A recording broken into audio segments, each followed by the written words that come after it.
Hello, Chris Waddell from Cycle Solutions with Seth Haynes. We're here to talk about a problem that came up with our 2014 FLHX 124-inch demo bike. As you can see, it's kind of taken apart right now. Towards the end of our travel season this year, every single time I'd turn right with my bike, I'd get a check engine light and I'd put the bike into limp mode. We're kind of busy at shows, so we didn't really get to take the time to get into this bike to find out the problem. We just did here at the shop, so I'd like to talk about it. The ThunderMax and the stock ECM both showed the same throttle grip sensor code, which would put the bike into limp mode. And it's the kind of thing that'll drive you absolutely nuts. Alright? So we tested both two ThunderMaxes. We felt that it wasn't the ThunderMax issue. Put the stock ECM on it.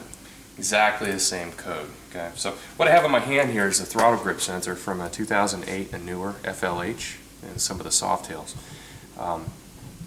The bike has a set of Paul Yaffe monkey bars on it.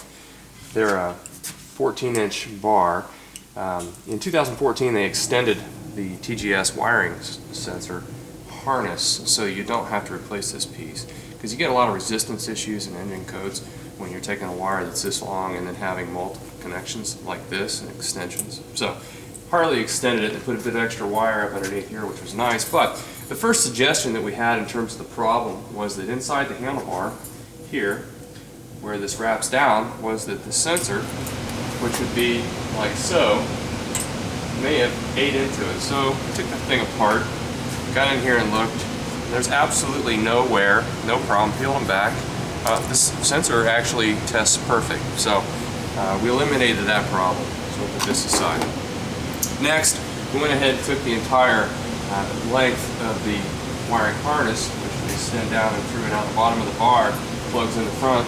We peeled back the tape that's on it, and we went through each wire, tested, make certain they're good. They're all good. So I have to put this back together. Well, this time I'm getting a little bit frustrated with the fact that my bike does this. I'm talking, it won't go more than 3 miles an hour, and it's got 130 horsepower. So Seth and I got into it last night. We have just your basic $15 Craftsman ohm meter, voltage meter, and we tracked down in the harness here, right at the front, which I think is this piece here. Okay, there's 6 wires that go to the ECM, and then the ECM tells the throttle plate how far to open. So you got multiple things going on where it's testing for an error or say a short, which would cause the throttle to stay open. Meaning you can't turn it off since there's no physical connection. I guess it could kill somebody if the wrong set of circumstances happen and you run in the back of something. So I'll have to say this. I'm going to show you how we did this and how we tracked this problem down, and I'll show you basically brown portion, first plug here, or number 3, went in and we started hitting all these wires, and we popped out the this little red piece that holds the wires in place. So I'm just going to go right straight to the point. The black and gray wire here. This is the problem. So when I set it on a continuity test, and I hold this here, we get the voltage meter going.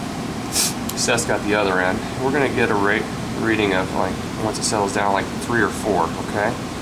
And that's a perfect continuity.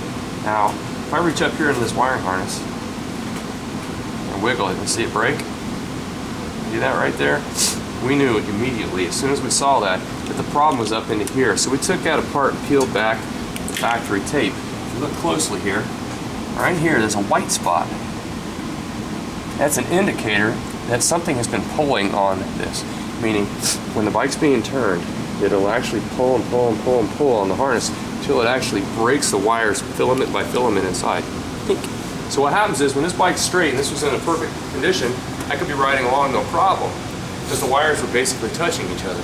But it was creating an unusualness that you could see on the software of ThunderMax in that throttle grip setting, the sensor testing. As soon as you would turn, it would tug it just enough to break contact, like you just saw there. They immediately throw a code, throw a check engine light. Oh, you have a problem.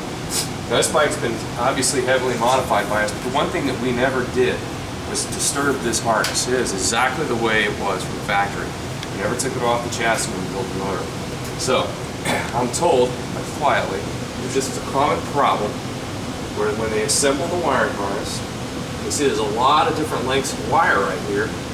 One of those wires may be shorter than the other, and when you turn tight, it can tug on it and it can break the wire over a period of time.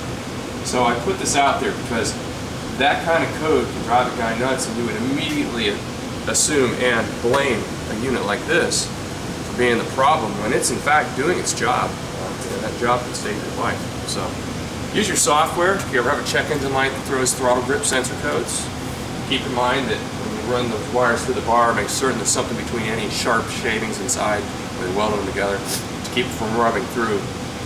And that right there, that's a culprit. We've seen it before. I really had no idea to be in this bike, but it is in this bike. So, thanks for tuning in.